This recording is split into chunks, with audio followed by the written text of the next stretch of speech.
Good morning, good afternoon, or good evening, and welcome to another episode of Jacob Walks Over a Bridge. I'm Jacob, currently walking over a bridge, and when I left my apartment this morning, weather app said the rain was going to hold off until about noon or so, give or take. Well, it's about 9:45 in the morning, and the skies are super gray. There's been a steady drizzle now for the last 15 minutes or so we'll see how this goes. I am committed to the bit. I don't think that... Well, I didn't think I was going to be doing this, as late as yesterday on account of the rain, but woke up early enough and, it's hard for me to just settle on doing nothing all day, just staying in my little bubble and not going on and exploring. So here I am, exploring. But I feel like we're in that stretch of the year, which happens roughly twice a year, where it's very difficult to know how to dress for several reasons. One is that for the last 3-4 months, we've enjoyed steady shorts and t-shirt weather, where every day you knew going out it was going to be hot and you'd be most comfortable in, with as little as possible on. Now we're entering that point of the year where you get cold weather for the first time in what seems like forever. It's hard to remember what the 50s felt like. It's also kind of, it's not easy or hard, but it's interesting to think back to the spring when the high was 60 degrees and that felt like it was going to be the hottest day after the long winter, and now high of 60 degrees feels super chilly. So, with the memory of what it's like to dress in these situations fleeting, it's, when I see the weather report, I'm like, do I really need a fleece and a jacket and long sleeve shirt? Well, pants are a must at this point. It's pretty easy to remember what the cutoff is for when to stop wearing shorts and when to start wearing pants. But the top is what's really confusing. And when I go on a long walk like this, I haven't been keeping track of the mileage necessarily, but once I hit like 1 mile, that's when I start to feel hot. Like, I left my apartment this morning wearing albeit a heavy t-shirt, but a t-shirt nevertheless, and a denim jacket. And when I left my apartment before 8:30, it felt maybe a little cool. But by the time I walked a mile, made it to Herald Square, I was feeling comfortable, maybe a little warm. I could have taken the jacket off if I really wanted to, but decided against that. Oh, here comes a train. One of the perks of walking on the Manhattan Bridge is you get the trains to go by right by you, right on top of you. Good old N train. I was on that last night going to Brooklyn.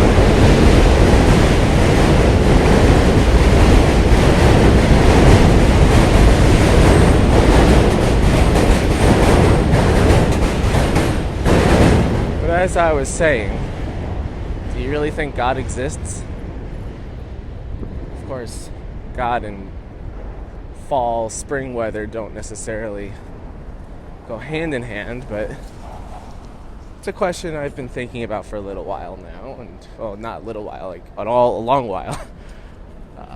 It's one of the, in our current climate, current theological landscape, it's a question that often begs asking, with very few people giving reliable answers one way or another.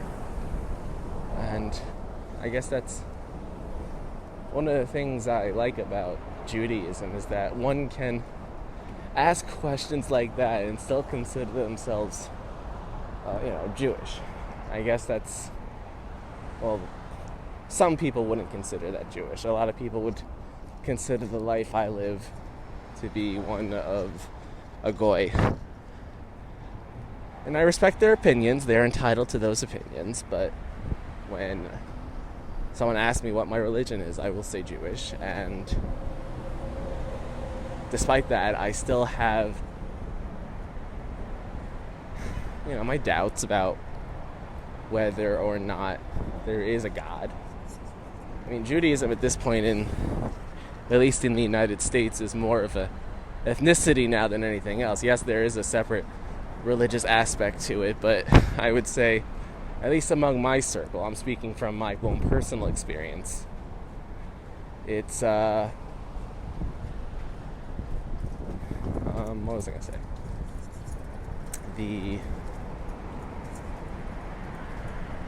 The true community aspect of it is its greatest strength. But, people have been, that's the fact that Jews can question the very existence of a God is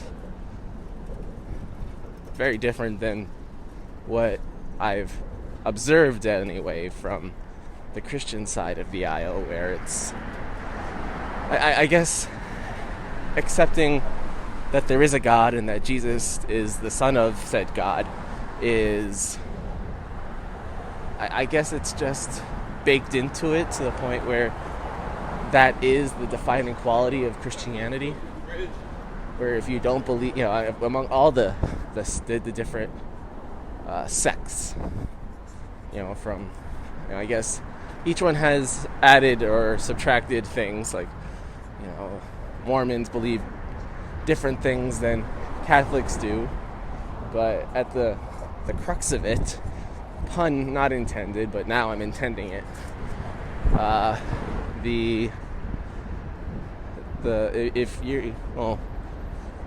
even though the Messianic Jews, who are technically Christians, the Jews for Jesus are, well, technically I think Messianic Jews and Jews for Jesus are technically two different groups, but, and, if you ask,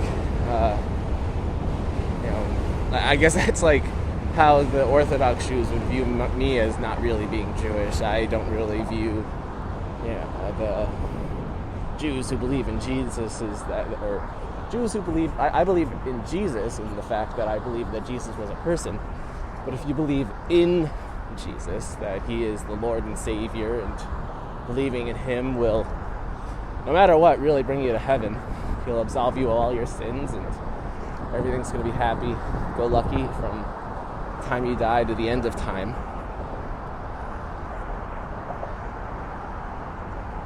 But I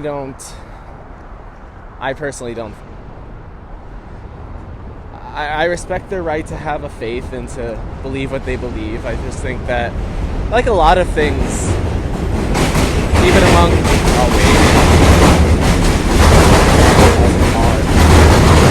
good times on the yard.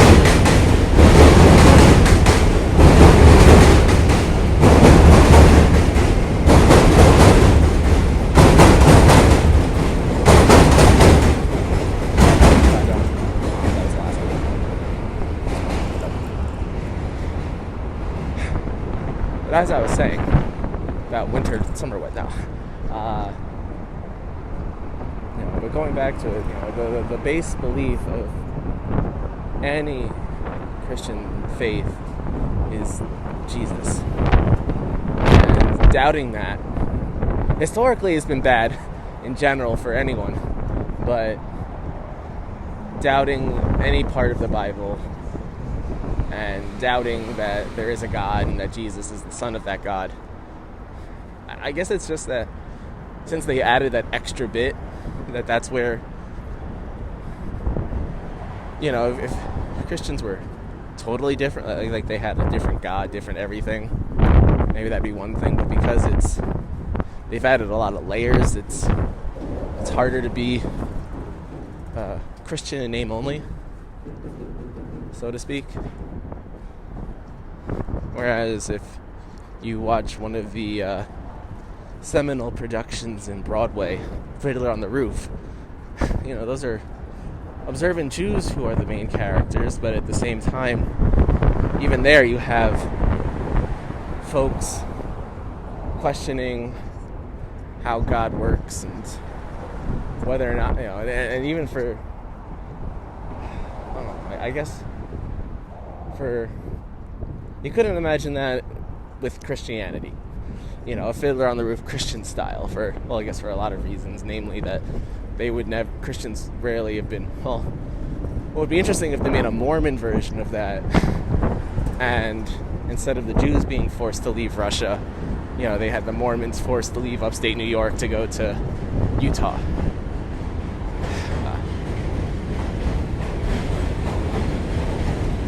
But I can't imagine, if someone went up to their priest and is like, I don't know if God exists, they would not be as receptive as if a rabbi came up to them. And again, I'm just speaking from hypotheticals and scenarios that I played in my mind. I imagine that there are a lot of cool priests out there these days. Guys who wear their priests or friars, pastors, a lot of different names for these folks. These trains definitely don't run as often when I'm waiting for them.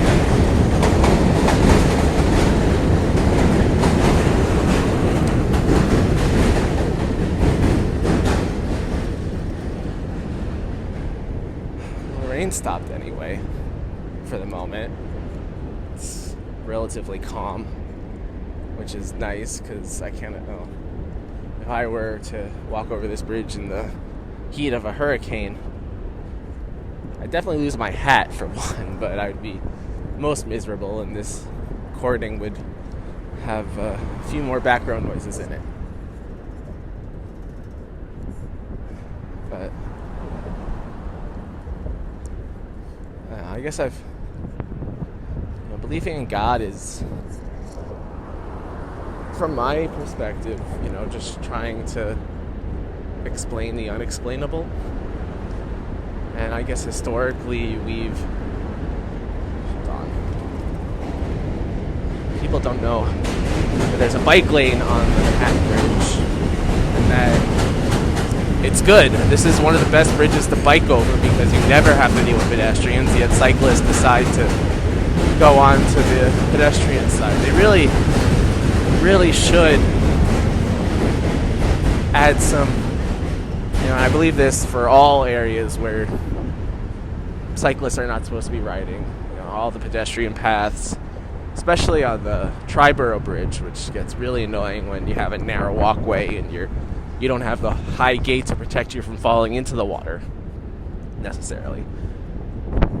That they need to really put some sort of speed bumps or something to discourage people from, something to bump the road. Because if you can't read the signs or you're not going to respect the signs, you got to respect a traffic relaxer.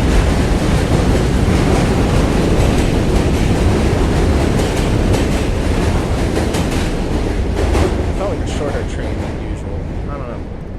But, I'm not saying put spikes or anything, but put something that's that's easy enough to maneuver around if you're walking. I guess the problem too then is if you have someone in like a wheelchair. Then maybe it's hard to make something that's accessible via wheelchair that won't be accessible by bike. Because it's annoying, because when I had to pause for a moment to maneuver around a guy, they were doing construction, so there was even a narrower walkway than you get on the Triborough, and it's still the guy was still biking, not very slowly, mind you, so I had to twist my way around, and it was, I'm not gonna say I was going to do it. If there was a God, they would be very angry if I did it, but I was kind of curious what would happen if I didn't totally get out of the way, or I've got a backpack on and like just had that in the right position. I'm not devious enough to follow through on those thoughts. Excuse me. It's too early in the morning for this. Getting too uptight. Yeah, and then the last time I walked to Long Island, I'll say, I was walking to Queens that time over the Triborough, but even the worst bicycle incident that happened to me on that walk was in the Upper East Side, where I was trying to cross the street when the light was in my favor, and a cyclist, who I saw coming and I thought was going to stop, didn't stop, and then yelled at me. It was just like, couldn't you have waited? Where I reply, you had a red light. I have the way. I have the right of way. Thankfully, he just kept walking, or rather, kept riding along and didn't stop. Otherwise, confrontation might have happened. I get road rage, walk rage. Not as bad as road rage, but you saw just now when I was considering, shouldering a guy, or I gave him a dirty look. Like if he were brave enough to look me in the eye, he would have seen the daggers. But they definitely do need to find a way to make riding a bike on the pedestrian side as uncomfortable a prospect as possible. Figure out a way, though I doubt that is high at all on the agenda of Mayor Adams. Alas, I wish people cared more about the things I care about. If I had money, I don't really believe in political donation necessarily, so I don't know if I'd become a one-man political lobby, my own super PAC. But it's always tempting. I guess the alternative would be to run for office, which would be a little more appealing, to do it my way. I'm sure I could get corrupted, honestly. I bet that you see people with the best intentions enter politics, and then all of a sudden they become the worst people imaginable.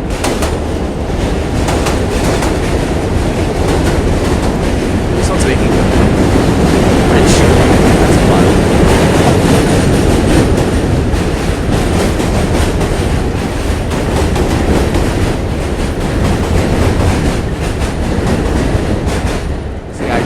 I would be able to fully get through being a politician unscathed, but I'd like the opportunity to try my best. I feel that I'm not the type of person who would normally run for office. I'm not very full of myself, at least internally, when compared to folks who gravitate towards that sort of thing.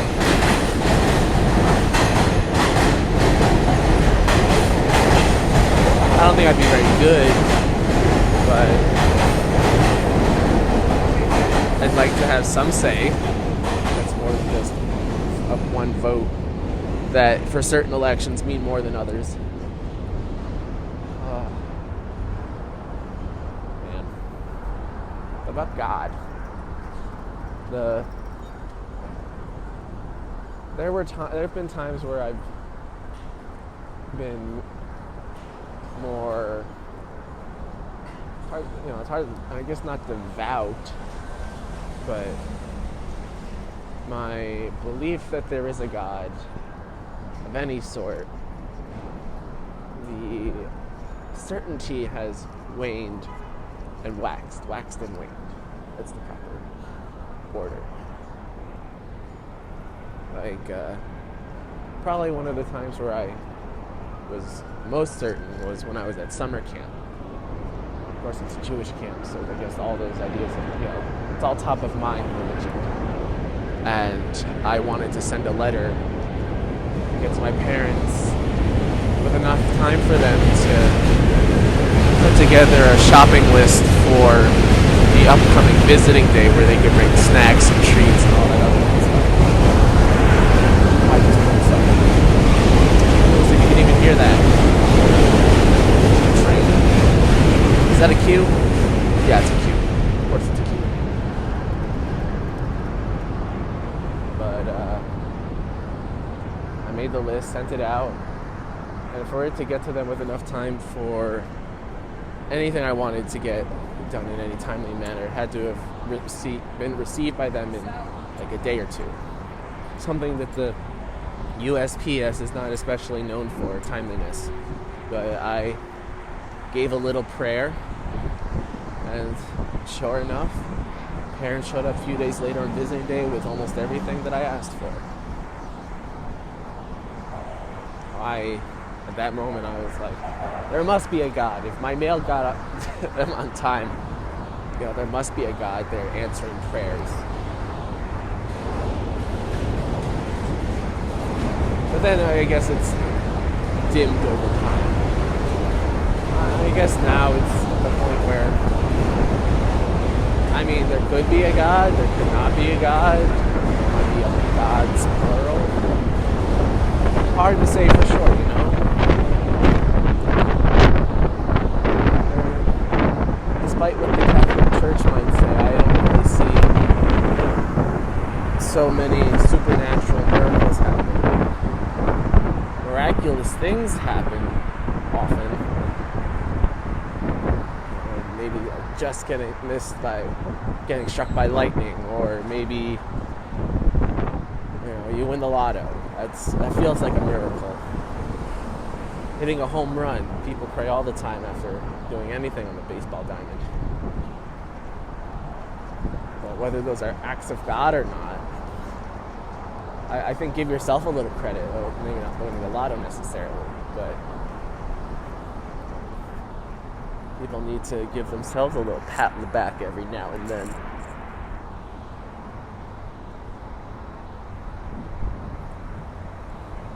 And that begs the question, what if there isn't a God or a heaven? What do you do? What's the point of doing anything? But at the same time, I just feel that the weight of having a heaven or hell held above you is extremely overbearing, and makes you question why those folks are doing anything good or not. If the only reason why they do charity or good deeds is because they don't want to end up in hell, they want to end up in heaven. Those, they're just sucking it up. They're suck-ups. Which is a bad way, I'm not going to doubt why anyone does anything good. But if they're only doing it because they feel like they're going to get something out of it in the end, that isn't a truly altruistic way of looking at things. And again, I'm speaking in generalities. There are folks who do good just because they want to do good. But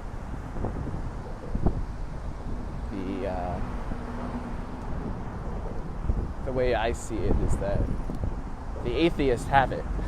If you see an atheist doing something good, they're doing something for the true. Well, again, no one does anything without really expecting anything in return, even if they are doing charitable work and don't expect to go to heaven. There probably is something to it. But as that conversation went off the rails, not exactly in the direction I went, so too have I gone off the rails of the bridge, metaphorically, on solid ground.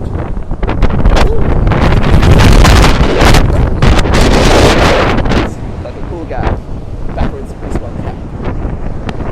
But as always, it's been an honor and a privilege. And until next time, good day and